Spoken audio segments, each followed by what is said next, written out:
In my high school years, I had a guitar teacher by the name of Laurie. I thought he was the nicest person I had ever known, and pretty much everyone else who knew him felt the same way. I remember thinking how good it would be if I could just tap into his nice guy energy, and therefore, like him, everyone would like me and look forward to being in my company. But the thing is, unless you are genuinely an above average, really nice person, being nice all the time is really taxing.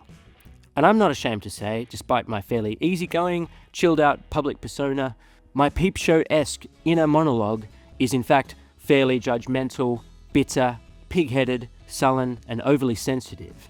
I could go on. My point is, being nice for most people is of course a learned behaviour, but not for everyone. I'm sure everyone watching this can name the people in their lives who are legitimately, through and through, to their core, as good on the inside as they are on the outside. And I would also bet that you can count them all on the fingers of one hand. In the mostly dark and tawdry history of popular music, Jonathan Richman stands more or less alone as one of rock and roll's genuinely nice guys. Which is ironic, considering the album that introduced him to the world, The Modern Lovers by The Modern Lovers, almost single-handedly spawned an entire genre of music and cultural movement known for its aggression, its rawness, and its anti-authoritarian stance. The story of The Modern Lovers is, of course, the story of Jonathan Richman. It's fitting that an album so ahead of its time was released several years after it was indeed recorded, perhaps at the right time for when the world was really ready for it, and several years after Jonathan himself had well and truly moved on artistically. But what that disparity points to more than anything else is key to understanding Jonathan and his understanding of music and his passion for it. Not only is the year zero approach of punk and the juxtaposition of the then with the now essential to any primitivist's aesthetic, and certainly reflected in Jonathan's lyrics, the experience of music in the moment, as performed and as heard as an audience, is everything. This is the basis of his wide-eyed enthusiasm for performing for others, his refusal to live in the past, at least in terms of his career, if not his lyrics, his refusal to stand still artistically, and ironically, also why he has re-recorded so many of his songs over the years. He doesn't care about making definitive statements, because music is alive. It's living and breathing as far as he's concerned. Similarly, that's why it's so basic musically and lyrically. It doesn't need to be pored over and digested and looked back upon like I intend to do here. It instead comes directly from Jonathan himself, straight into your mind and body in the very moment as it happens and as you hear it. If to be a punk means to react against orthodoxy, then maybe Jonathan is the ultimate punk, then and now. Unlike other proto-punk originators like the Stooges and the MC5, who like almost anyone else starting out in the late 60s were drawn to the decadent rock lifestyle as much as the music, Jonathan instead looked at the burnout of Altamont, the nihilistic sleaze of Lou Reed's New York, and the untimely demises of Jim, Jimmy, and Janis, and instead sought out an alternate and lonely path that valued clean living above all else. Even more unfashionably, from the Modern Lovers' first album onwards, he continually moved away from the loud amplification of big boy rock to the point where he now performs today acoustically only and requests that venues turn off their air conditioning so as to avoid having to compete with the noise. He is also a teetotaling vegan who doesn't own a phone or a laptop, refuses to do interviews, and who I am pretty sure mostly tours to this day by Greyhound bus or train to minimise his carbon footprint, which to my mind is a ballsy as all hell move in 21st century America.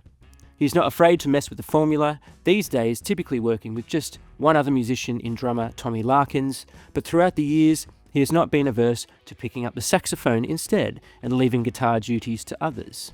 Even when performing on his own, Jojo is also known to take off his guitar and simply do a dance solo in the middle of a song.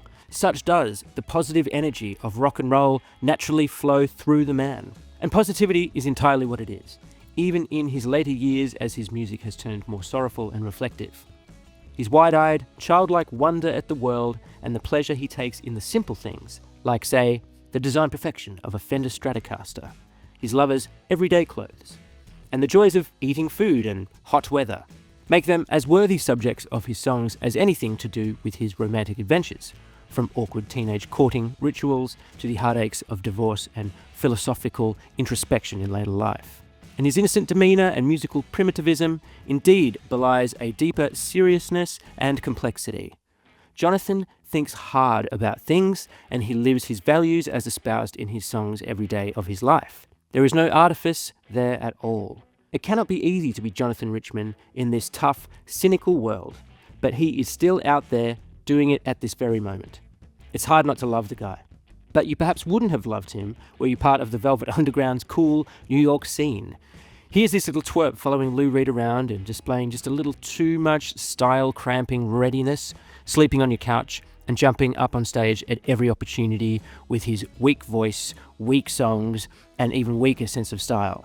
And through the power of his sheer enthusiasm alone, Jonathan has been present and part of not just that extremely influential movement and moment there in New York, but also throughout his journey, rubbed shoulders with titans of cosmic country rock, West Coast groupie royalty, the movers and shakers of the Detroit proto-punk scene, and all the while developing a newer, more streamlined style of punk music that would carry into the new wave of the 1980s, including quite literally members of his band who later went on to become household names in that scene. But not Jonathan, always the bridesmaid, never the bride. And he wouldn't have it any other way, because he is a man of principle, and men of principle are not given a spot at the summit of Mount Olympus. They don't get showered in riches and sex and drugs and universal love and acclaim. No. Jonathan is instead the musical Sherpa, guiding you, the listener, to ever higher peaks of enlightenment, a rock and roll evangelist, steeped in the foundational texts of 50s rock and roll and consumed by his mission to spread his old world enthusiasm in the new. And The Modern Lovers, by The Modern Lovers, is just one pit stop in his long, unlikely and charmed journey. One that, not coincidentally, like the debut of Jonathan's beloved Velvet Underground, spawned 1,001 copycats. But unlike the Velvets, you didn't need to belong to some impossibly cool, elite, big city in-group in order to access the magic. Hell, you don't even need songs or talent, necessarily. You only need the spark of genuine enthusiasm, and whether that spark comes from first hearing Louie Louie or Little Latin Loopy Loo, Jonathan gives hope to every little suburban pipsqueak out there who feels that drive, feels the pull of music. One way or the other, you can make music your whole life if you just surrender to it. Surrender to Jonathan. So like everyone else, I first came across Jonathan when he and Tommy Larkins appeared as a Greek chorus in the 1998 Farrelly Brothers comedy There's Something About Mary. A bizarre film in retrospect, but getting your dick caught in a zipper is never not funny.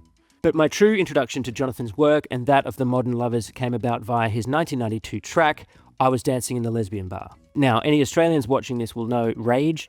It was a weekend music television program aired on Australia's public broadcaster and my one-time employer, the ABC. All through the night on Fridays and Saturdays, it would just play basically random music videos before then doing the top of the charts rundown in the early morning. Very often it would be hosted by various touring bands who got to choose and introduce the videos. It sounds quaint now, but it was quite literally some of my happiest memories as a young teenager, staying up all night and watching Rage.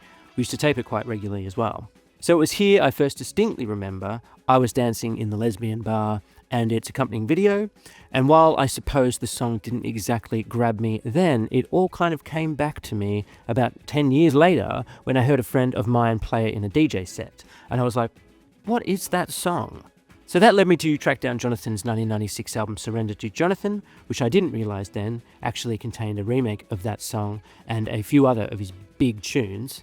And while I loved it, I didn't know then very much about his wider career, but moreover, it kind of introduced me to the melancholy cadence of his songs, which made it all the more exciting to eventually stumble across The Modern Lovers by The Modern Lovers and come to appreciate his punk lineage. It's always been an album that I've been quick to recommend to people, and like so many of my favourites, my evangelical pitch is usually something like, can you believe this was written and recorded in 1972? Such that it is seemingly a true back-to-basics anomaly, out of time and place.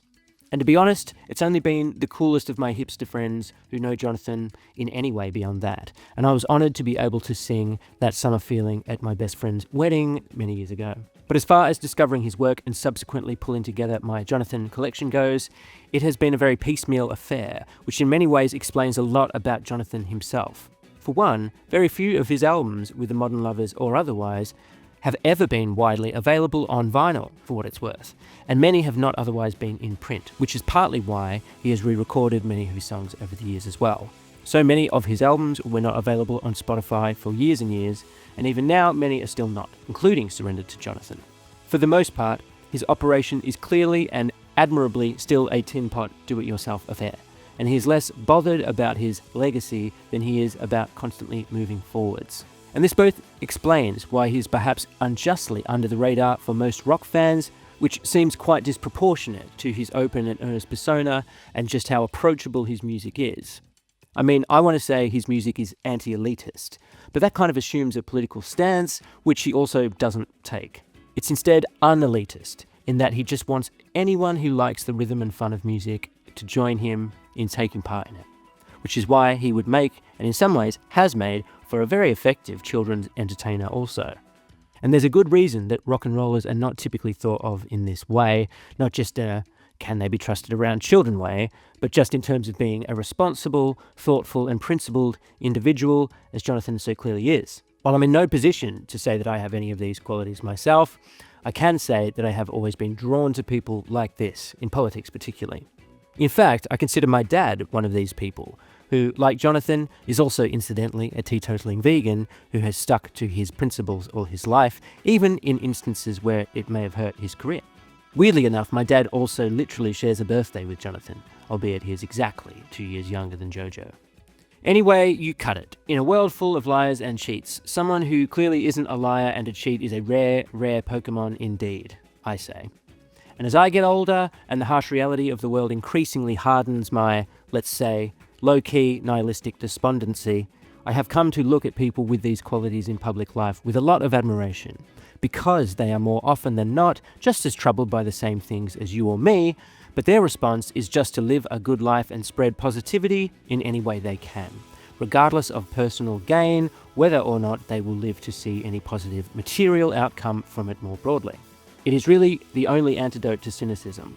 And sure, I'm perhaps making the mistake we all do by projecting my values, or my imagined values, onto someone I don't even know here in Jonathan. He is clearly flawed like anyone else, and I understand he can be quite stubborn and dogmatic towards people in his personal life, and can often come across as judgmental and petty on occasion in his songs. Also, on The Modern Lovers by The Modern Lovers, he espouses some views that, in modern eyes, come off uneasily as far as the young Jonathan's expectations of women go. Then again, nothing unusual for its time. I guess my point is, trying to be a good person is, to my mind, the same as being a good person, because that's simply all we can do. But when ruminating on my own failures, in music or otherwise, I can't help but to look at Jonathan admiringly as an example of someone who has never pursued his career for the sake of it. He just pursues music in whatever form turns him on.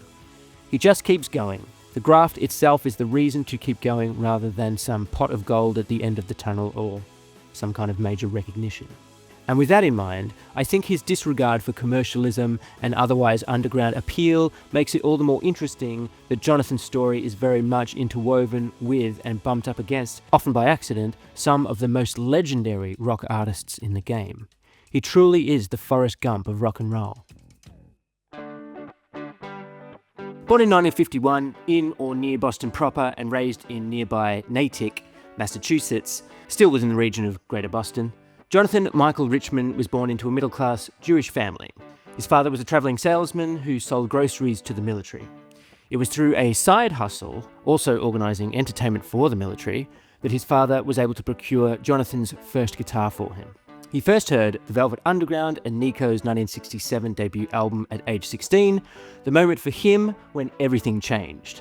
He started singing publicly in 1968, busking made-up songs on the spot to students milling around Boston's Cambridge Common, with his short hair and white plastic motorcycle jacket, entirely out of step with the prevailingly stoned, long-haired, hippie aesthetic then dominating the youth culture. Hippie Johnny. And it was there that he struck upon the work ethic that has propelled him right through to today, which is to say that while he was perfectly aware of his modest talents, his nasal voice, and lack of industry connections, he knew that if he just kept showing up and playing music, listening to music, and otherwise absorbing himself in whatever scene was happening, he would eventually find a way in. Even if everyone thinks that you suck and you're a clean-living, nebbish dork who will never get laid. And if refusing to give up in the face of those challenges is not punk rock, I don't know what is. As a young man, he was both titillated and more than a little bit wary of the primal and dark sounds of the Stooges and the MC5 to the west in Detroit, as well as maintaining a healthy appreciation of early rock and roll, garage rock, doo-wop, and the groups of the ubiquitous British invasion, particularly The Who. But the Velvet Underground nonetheless remained Jonathan's firm favourite. And true to form, rather than waiting around for something to happen, he took it upon himself to make something happen, following his muse to New York at age 18, enjoying his very first brush with infamy, orbiting Andy Warhol's wider factory clique, and working as a busboy at the iconic nightclub Max's Kansas City. Of course, this was the year after Warhol was badly wounded in an assassination attempt and had subsequently taken a back seat production-wise. Additionally, the Velvet Underground by that time had already moved on from that scene and had lost founding member and future Modern Lovers producer John Cale. Jonathan did, however, outside of keeping a day job as a runner at Esquire magazine, slept mostly on the couch of the Velvet's manager Steve Sesnick, eventually becoming somewhat ingratiated with the band, including opening for them as a solo act on at least one occasion in Boston.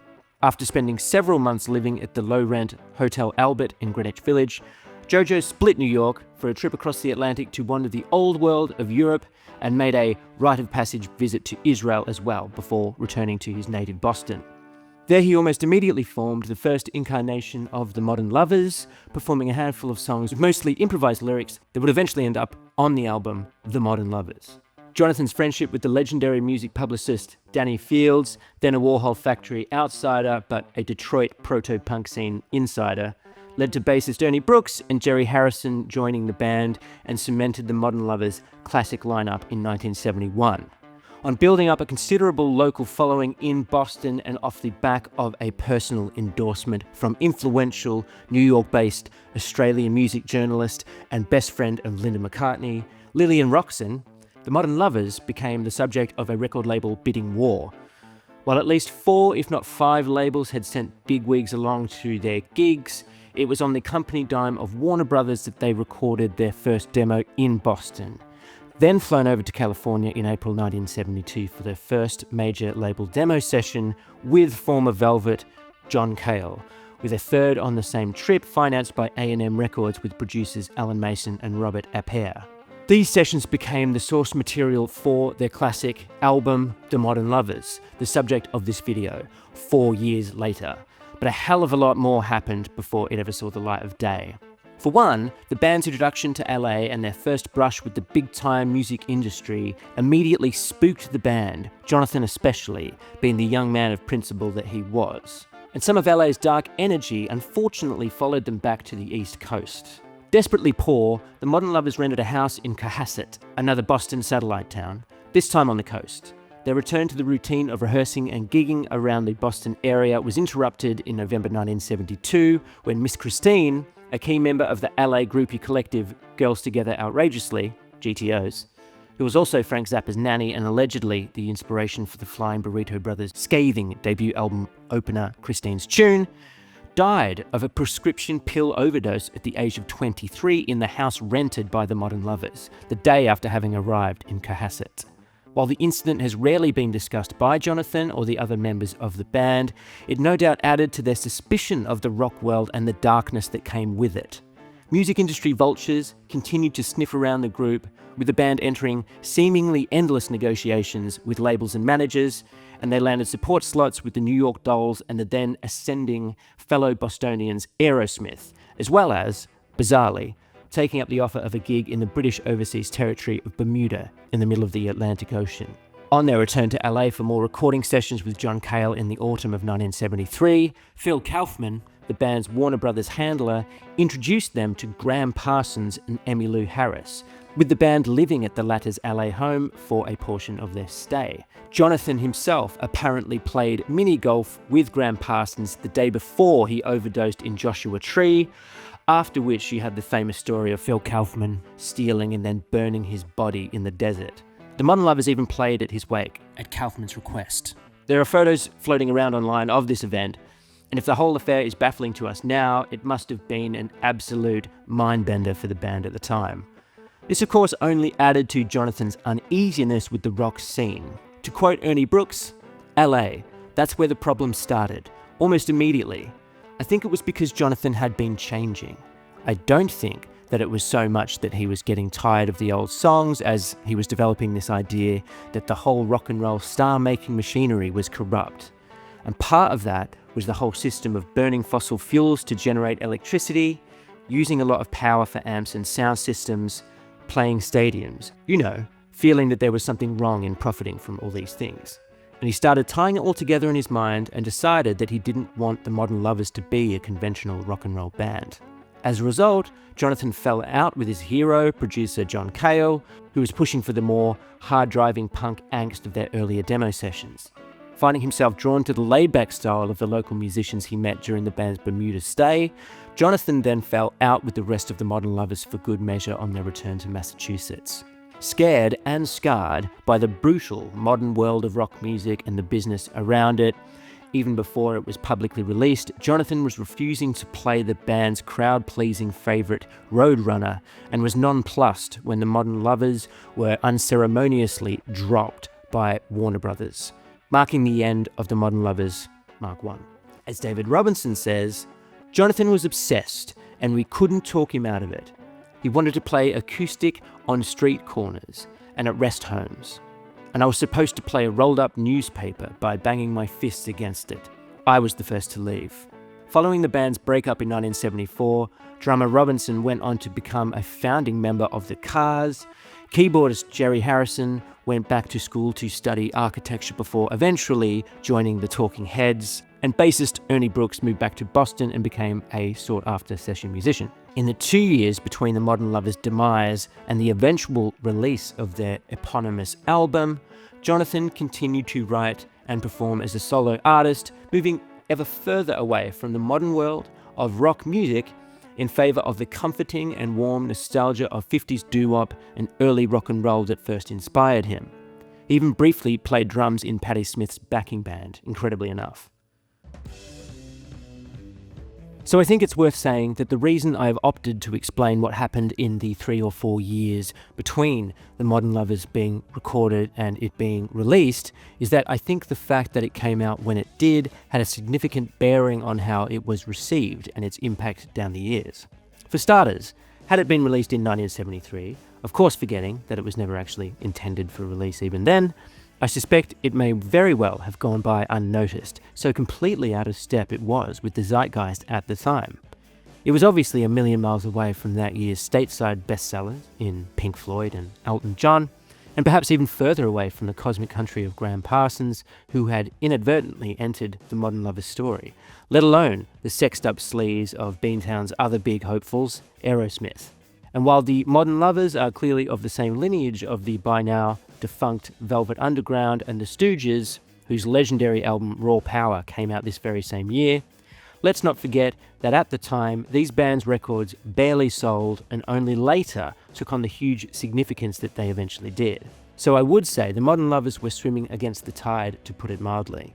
I would say, however, that the album's eventual release year of 1976 was actually far more appropriate strategically, even if strategy might have been the last thing on the mind of Matthew King Kaufman, the man behind Berserkly Records, by then Jonathan's label as a solo artist. But the culture had come a long way by 1976, lost its way even, casting around for something to replace the decadent bloat of major label rock and pop, and setting the groundwork for disco, punk, and then new wave over the decade ahead. It's no coincidence, also, that over in England, the Sex Pistols' debut album had renewed a global interest in angsty, short songs and short haircuts. In fact, they went on to release their own version of this album's opening track in 1979. Indeed, such was the lack of oversight from Jonathan and the band over the album's release, that various versions of it have been released and re-released over the years, with different track listings and on occasion under completely different album titles. This, of course, isn't helped by it having been recorded across multiple sessions under multiple producers. The first of these, of the 2 sessions produced by John Cale for Warner Brothers, yielded the tracks that front-load the album in its original form, as they, in all fairness, are marginally stronger. And even at time of recording, the song Roadrunner was already a firm fan favourite, for what it's worth. That they were all intended as demos means that they were unlikely to have attempted many takes, and certainly no overdubs. Just a snapshot of where the Modern Lovers were at the time, to be passed up the chain for a producer or A&R man to consider how these tracks might be refined and augmented in bigger, better studios. Naturally, demos are usually rightly considered inadequate for official release, but I would argue that the slapdash primitive approach of the recordings on this record are entirely in keeping with the style of the band. Overdubs are unnecessary in the delivery of these songs, and if Jonathan is making up half the lyrics on the spot anyway, maybe the less pressurized atmosphere of a demo recording is exactly the right vibe for teasing out his more off-the-cuff, idiosyncratic ad-libs. And it's interesting that so many of the big bangs of rock and roll were recorded hastily, such as debut albums from the Beatles, Led Zeppelin and Black Sabbath, as well as the number of influential recordings made in unconventional, makeshift settings subject to severe technical limitations. The lo-fi distorted excellence of the Sonics springs to mind, as does the work of Joe Meek. The stripped-down, primitive nature of these recordings makes the Modern Lovers, by accident rather than design, part of this lineage. I would say, however, that the Modern Lovers is actually quite remarkable for its audio clarity, not just for how haphazardly it was done, but also because over the next 2 decades Jonathan himself leaned into a lo-fi, low-budget aesthetic and made it part of his offer, as it were. So here, at his youngest, at least on record, it's somehow appropriate that he was captured so cleanly and clearly, perhaps serving to emphasize just how musically primitive and raw this music is. And it's interesting to think this is achieved not through distorted guitars, it's through the young and hungry energy of their playing. While Jerry Harrison's distorted organ often provides just a bit of edge to the band's sound, the guitar work is for the most part quite thin sounding, and Jonathan's cool and detached, half off-mic, nasally tone is rarely aggressive. The rhythm section really drives the songs, and beyond the songs themselves is what makes this closer to punk than just about anything recorded outside of Detroit in 1973. I wish the Velvets were this tight and confident in their playing. All that said, the whole thing does begin and end with Jonathan. The band is his vision, and they exist to serve his deceptively simple 3-chord songs. Jonathan's songs, even the transcendent ones like Astral Plane, are extremely direct and minimalist taken as texts. Even if he has, in a sense, borrowed Lou Reed's cool, low-energy delivery, he has not borrowed Lou's cynical street literacy. Instead, he has traded dead-eyed sophistication for wide-eyed minimalism. And yes, partly perhaps because it's a demo, but far more likely because this is what Jonathan was doing since the first day he picked up a guitar. He's more or less busking each of the songs based on a loose theme, often with only a handful of lyric lines. Sometimes they rhyme, sometimes they don't, sometimes they repeat as if to emphasize his single-mindedness, and other times they stop abruptly, as if his thoughts are unfinished or otherwise interrupted. All with his charming, adenoidal teenage delivery, at once nerdy and rebellious. And it's perhaps the early rock and roll of Jonathan's youth that explains his overriding thematic preoccupation with teenage kicks, say joyriding in your dad's car or chasing girls. In fact, especially chasing girls, the subject of most of the album's songs. And while he might superficially come across as pathetic in his needy desperation for the right girl, there is also more than a hint of incel entitlement as well. Because he wants love on his terms, or not at all. He wants a smart girl, a girl who isn't partying all night, a girl who doesn't eat junk food, for example.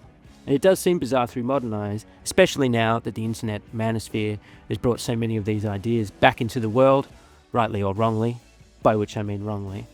But I think what makes a young Jonathan different is that he isn't asking for anything he wouldn't also demand of himself. He has personal standards, and even with his apparent naivety, he's seen enough of the world to know that there's no future for him, or for the girl of his dreams, in the sleazy rock and roll lifestyle. It's a form of small c conservatism which, in that context of 1973 youth culture, is positively radical. It wasn't until the early 1980s that Ian MacKaye and Minor Threat gave a name to the straight-edge subculture, combining hardcore punk music with abstinence from drugs, alcohol, and consumption of animal products. Jonathan was doing all of this on his own a decade earlier, and had the balls to advocate for it through his music.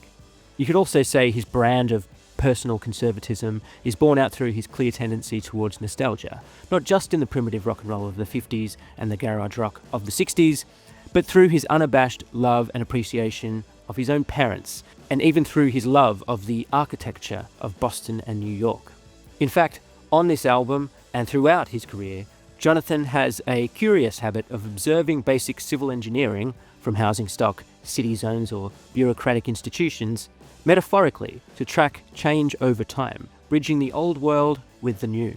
But to call him a conservative is also a disservice, because he welcomes the new world just as much as he pines for the old. He instead invites us to join him in bringing about this better world, where we look after ourselves, each other and the natural world. And for all his apparent innocence, he is not scared of the future. He is simply asking for a girl to share this modern world with him, the modern lover.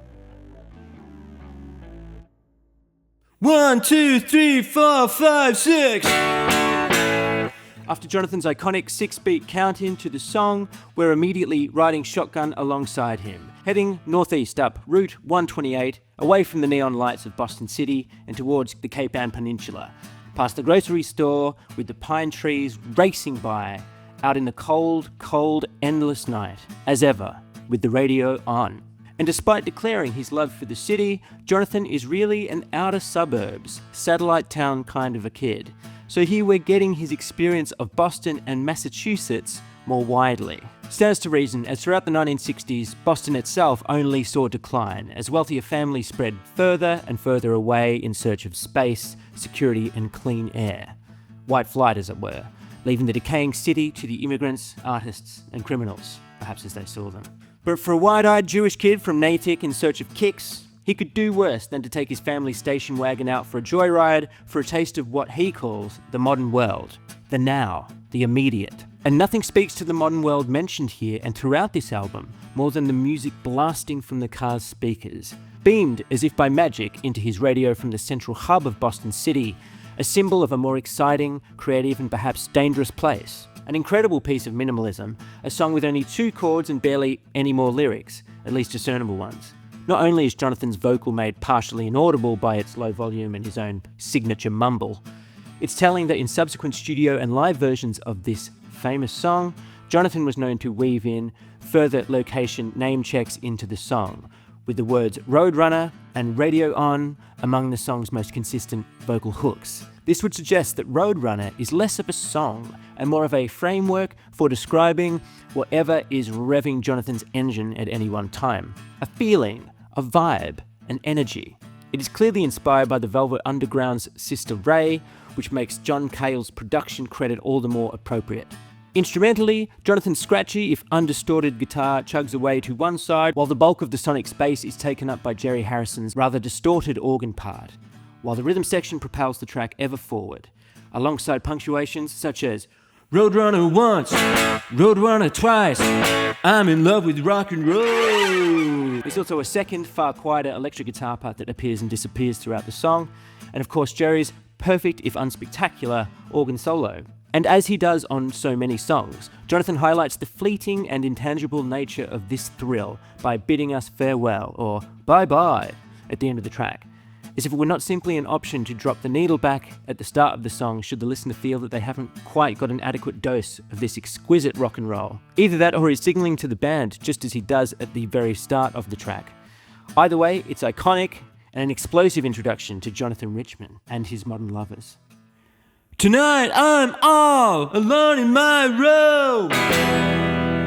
Similarly, it's the rollicking power of the rhythm section that keeps things moving with Astral Plane, where Jonathan accelerates us beyond the cold Massachusetts night and out into the stars.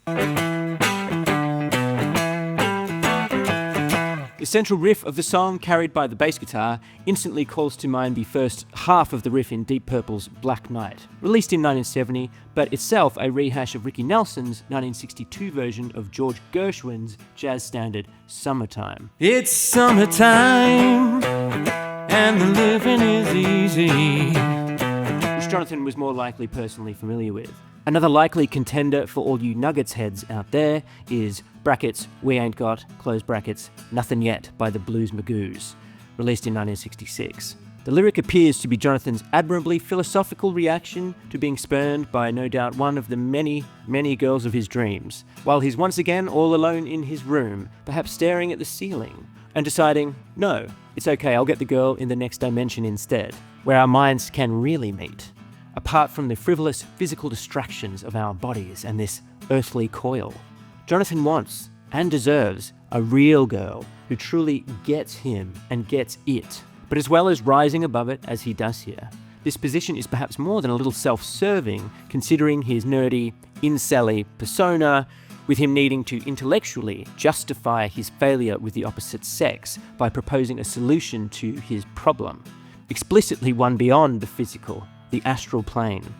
On a final note, Astral Plane has always been my track of choice for dropping into DJ sets on the rare occasion I do them. Mostly for its cool, propulsive energy, but now, having studied its meaning more thoroughly for this video, I can't help but feel that it's even cooler now that I know what it's about. With a fervent but low volume strum of the guitar, Old World brings us back to Earth after Astral Plane, but not back to Boston, but instead into the modernity of New York City, whose harbour has given so many immigrants from the old world of Europe their very first glimpse of the new one.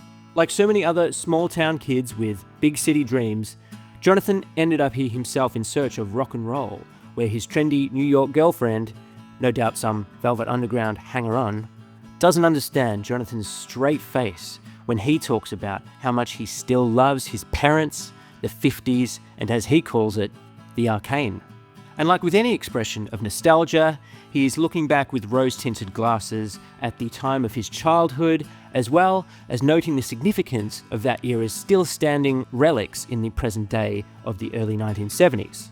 The old world may be gone, but Jonathan sees no hypocrisy in holding its memory close to his heart while also being in and of the modern world. Somewhat burned by missing Warhol's factory at its peak, Jonathan took this one step further by abandoning New York's New World altogether for Europe, Israel, and the Old World. It's effectively another two-chord wonder, with some nice wandering bass runs from Ernie Brooks, and a pleasingly simple but coordinated dual guitar and organ solo. It even says bye bye bye bye to the old world in the song's fade out. Subsequent to this, his recording debut, Jonathan developed something of a habit for writing songs directly about his cultural heroes, with odes to Vincent van Gogh, Harpo Marx, the Velvet Underground, baseball player Walter Johnson, and Salvador Dali, peppered throughout his canon. And Pablo Picasso, not least due to it later being covered famously by David Bowie, among many others, is probably the most notable example of this. But rather than this song being any serious look at Pablo Picasso's life or work, Jonathan cleverly uses it, of course, as a vector for his ongoing preoccupation with girls, but uniquely in this case to turn his sights on you, the listener, and not him. Pablo Picasso tries to pick up girls and doesn't get called an asshole, but you sure as hell do, maybe because you are one. It's perhaps a rare glimpse of Jonathan's somewhat nasty side, or perhaps more charitably, his bitter side. Followers of modern internet culture, the manosphere in particular, will be familiar with the concept of alpha males and beta males and so on, and through his self-evident nebbishness, and perhaps yours too, Jonathan is looking to famously abusive womanizer Pablo Picasso as an example of what is known in incel culture as a Chad, the ultimate alpha male who can have any woman in the world, despite being only 5'3". And yes, it is funny, not only because the likelihood of Pablo Picasso literally never being called an asshole is vanishingly small, but due to the repetition of the same line reiterating Jonathan's sincere jealousy again and again, leading up to the point in the song where he deliberately cuts himself short. Pablo Picasso was never called. It's a perfect example of pulling the rug out from under the listener, and made funnier still that the band then resumes the song a beat later than you would expect. After all, the song is otherwise a loose jam with only a handful of lyrics around a mostly non-existent rhyming scheme.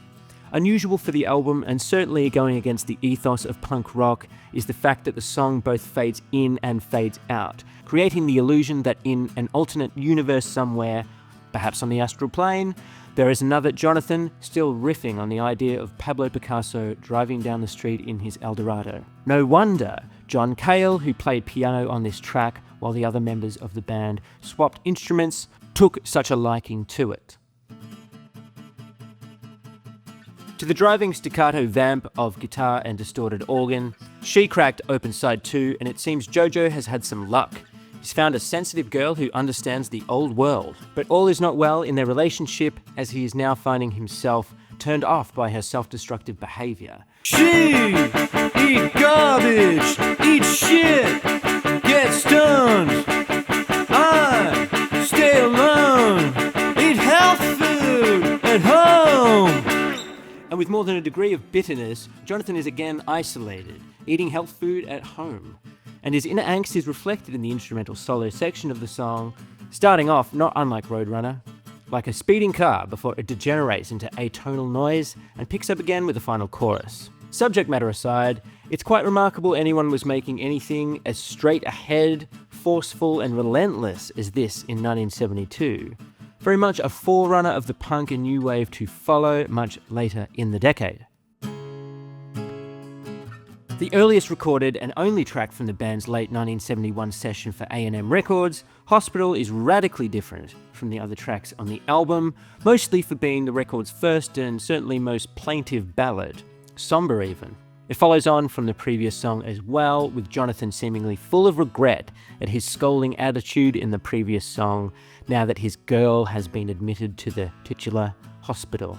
Presumably a mental health episode brought on by her otherwise self-destructive lifestyle that he so disapproves of. For my money, it's somewhat dirgy, but it does showcase a more sensitive side of Jonathan, and the sort of minor key, limp sound of the band and the subtle reverb on the snare and vocal gives the song a genuine desolate feel. It's also unusual in that after each verse where Jonathan is showing us his sensitive side, it goes into a somewhat manic, tom-tom-led section where he is questioning himself and remembering all of the things about this girl he doesn't like. Clearly, the structure of the song is reflecting his inner turmoil and uncertainty. Each round of the structure, of course, ends with a meterless section where he confesses his helplessness at her physical power over him. And I'm in love with this power that shows through in your eyes.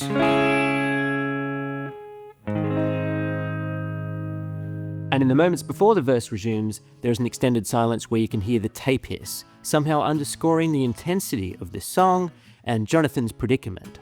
Overall, a worthy change of pace as far as the flow of this record is concerned, but in isolation, not a song I'm particularly enamored with. The solo organ outro, though, does make for a nice ending and a nice bit of variety for the record.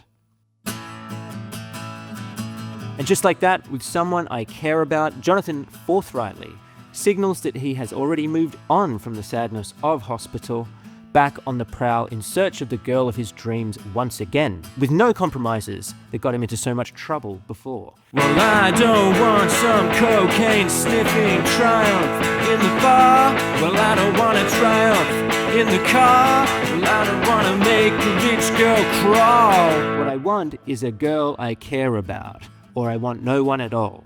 And despite the vulgarity of lines like, I don't want just a girl to bawl, he is drawing a line in the sand and saying that he in fact refuses to objectify women in this way, a way so common among his contemporaries in the rock world. Jojo is in it for something real. The use of the word bawl to mean have sex, rather than go dancing, which I perhaps always naively thought it meant, in rock and roll is something I find very amusing, particularly when you consider how often it slipped into classic early rock and roll records by Little Richard, Elvis and the like. But if we look at the lyric more widely, Jonathan is telling us the kind of girl he wants, and one he might even be willing to lay down his life for. But the implication by omission is that perhaps this girl doesn't actually exist in this world he inhabits, and he is instead asserting or justifying his loneliness. Maybe. Nonetheless, it's delivered with a similar straight-ahead urgency as Roadrunner, with the band really pushing full steam ahead with their trademark directness and simplicity, with an arrangement once again dominated by Jerry's distorted organ part. After a loose solo introduction about taking his imaginary girlfriend to the Museum of Fine Arts in Boston, we're brought into Girlfriend, the second ballad on the record, and one with a far more optimistic tone and general cuteness that represents the antithesis of Hospital early on the album. In his imagination, the girl on his arm is not getting stoned and eating poorly. She is interested instead in the finer things, like accompanying Jonathan to the Museum of Fine Arts in Boston. A girl that understands him and appreciates the value of creative expression beyond a means for merely getting one's rocks off. And in his innocent, wide-eyed way, he is so pleased to be understood by this woman that he's written a song for his girlfriend, or girlfriend as he spells it. That's a Girlfriend. That's a girlfriend. Not unlike the amusing pause in Pablo Picasso, the deliberate mistake makes it all the more adorable and earnest. The song's instrumentation, featuring piano rather than organ, makes for a really nice touch, and I particularly like the sections where the other instruments drop out, where we just hear Jonathan singing over the drums alone. There's a lovely surf-inspired guitar solo as well, to my ears in a similar style to the tuneful simplicity of The Ventures or The Shadows. Then with a kit-wide drum fill from Dave Robinson, we close out the Modern Lovers self-titled album, with the original running order at least, with Modern World, a driving album bookend that mirrors Roadrunner's Get Out There and Drive vitality. And after all this talk of the old world's charms, he is now just as forthright about basking in the joys of the modern world as he sees it, not just in its physical manifestation of roads and buildings and infrastructure, but in attitudes as well. Drop out of school, quit smoking. Let's invent a new world, without the old rules. And as ever, I love the specificity in its lyrics, with its references to BU, Boston University, Boylston Street, and Route 9, meaning nothing to me on the other side of the world. Not that it matters. And like in Roadrunner, with his admission, I'm in love with Massachusetts, Modern World's repeated sing-along, I love the USA, is less loaded with nationalism and more about it merely embodying this modern world that Jonathan so loves. The freedom it represents, or at least did do, and the possibilities ahead for the future. He does not, however, once again resist telling the object of his affections that she needs to act like a true girl by embracing his modern world. Like any track on this album, I don't suspect it was written with the intention of closing it, and the fact that it's just another rocker like so many on the album seems consistent with the band's aesthetic. They don't decide to go out with something different or clever or profound. It simply ends abruptly with, Put down your cigarette and share the modern world with me. And that seems appropriate to me, in that the second you realise the song is ending is the same second that it indeed does end, along with the album. There's nothing to savour. It was there, and now it's gone. Because this album was not exactly designed, let's say, by the band, and that these songs are effectively demos intended to be re-recorded at a later time, again, I think that's part of what makes it cool and so casually impressive. But as a result of that, there have been different versions of its track list over the years, including additional, let's say, bonus tracks, something I wouldn't ordinarily bother discussing. But because these songs are so great, and when I first got a digital copy of this record, I was not aware that they weren't part of the original version at all. I'm going to cover them briefly now. Dignified and Old is novel among the band's songs in that it's fast-paced but minor keyed, and therefore carries with it some of Jonathan's somewhat signature melancholy. And he again returns to familiar themes of respecting your elders and the old world such that it is. Specifically, he's talking about how much he is looking forward to being old, alongside, of course, the girl of his dreams. All of which is very on brand for a young Jonathan. The sing-along parts also make it quite fun. Jonathan's straight edge, abstinence anthem, I'm Straight, was always one of my favourites on the expanded version of the record that I had. In fact, I once tried to get my band to do a cover of it, but it didn't work simply because I can't sing like he does. Punk singing and rapping is really hard to do for me, usually because it's more about injecting energy and attitude rather than simply hitting the right notes. But paradoxically, Jonathan sounds half asleep on this, which adds to its lazy coolness, a sort of stoned energy even. His voice is also adenoidal to the point of being comical, which I love. Government Center is musically a bit of a throwback to the garage rock of the previous decade, with its distorted organ, slapback vocal, and the song's double-time clap-along outro.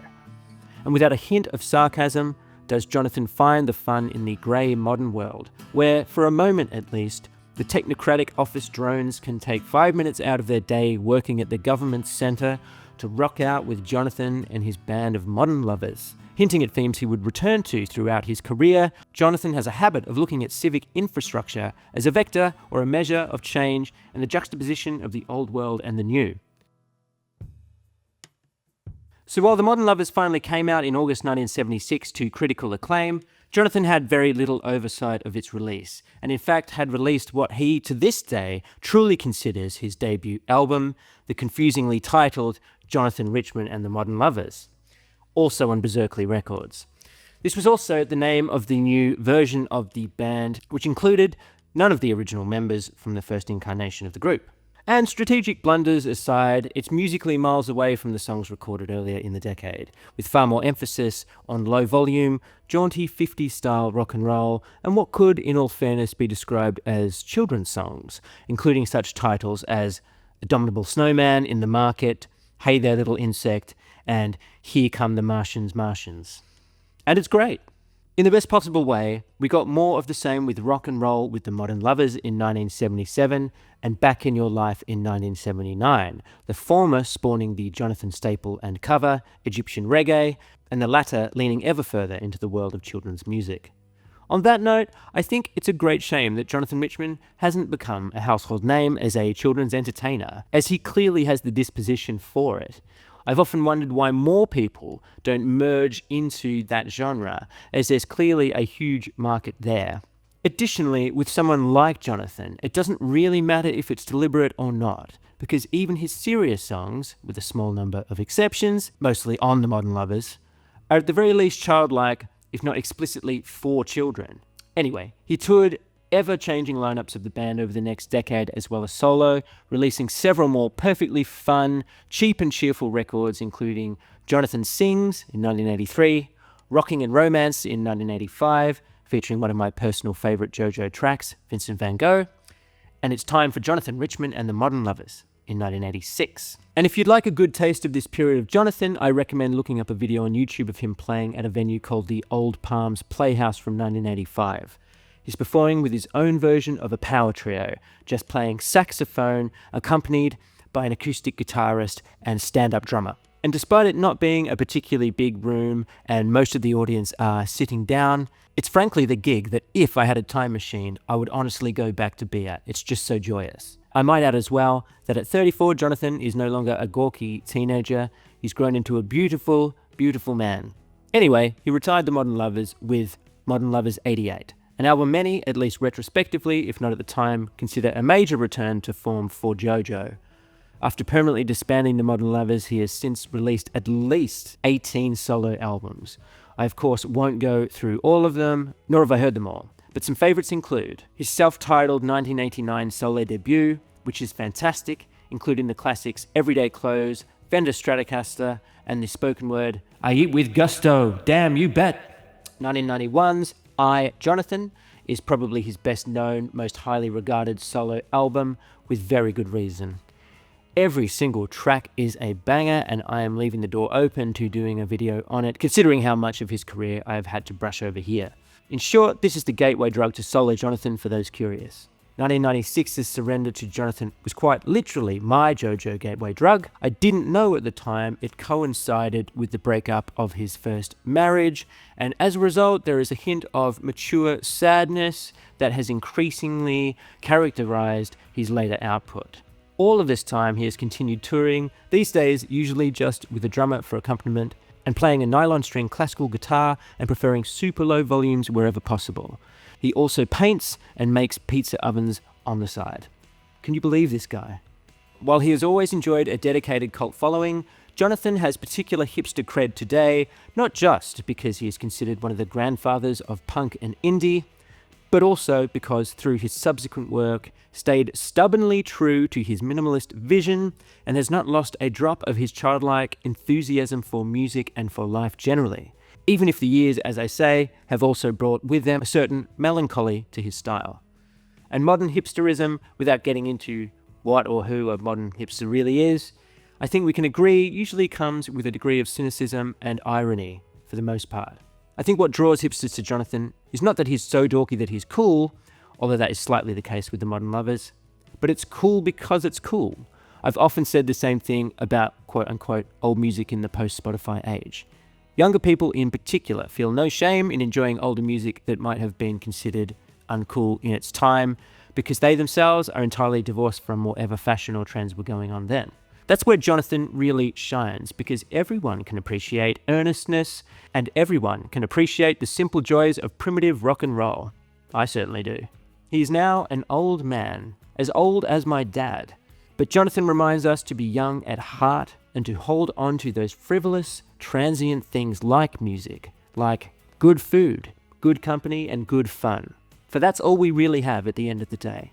Most people know how it feels to be an outsider at school, at work, perhaps within our own families. Being a geeky, awkward teenager is tough enough for starters, let alone going out of your way to reject the prevailing teenage culture, whatever it may be. Even though I made being alternative one way or another key to my own teenage brand identity, that in itself afforded me membership to a particular clique, whether that be the musos or the skaters, goths, nerds, or a combination of all of those. Jonathan immediately struck out on his own in a stubborn, one-man-against-the-world act of defiance, rejecting the prevailing hippie youth subculture orthodoxy, which in itself was at least partly a rejection of the status quo, of course. But Jonathan's stance was and is entirely his own, and was just as likely to make him enemies as it was friends. Not many teenagers then or now are that brave. And rather than chalking his stance down to mere contrarianism, it's instead his lifelong deeply held principles to live in the present, the here and now, as well as value what came before. And that is all laid out here on The Modern Lovers, a hastily recorded demo that Jonathan himself fittingly doesn't even consider canon. It's punk in its stance, it's punk in the circumstances of its recording, and accidentally punk in the circumstances of its release. But its legacy endures as fresh today as it was in 1973 or 1976, spawning 1,000 bands led by talent-poor but enthusiasm-rich no-hopers. And while this album's importance and Jonathan's proximity to so many seismic rock culture figures and movements makes his subsequent relative anonymity seem somehow unjust, I don't think he'd have it any other way. Because as far as he is concerned, he has it all. The chance to go out every day and spread the rock and roll gospel. He wants for nothing. And there are a hell of a lot of sad endings in the story of 20th century music. A majority even. But not Jonathan. Sometimes, just very occasionally, a nice guy wins. Bye-bye.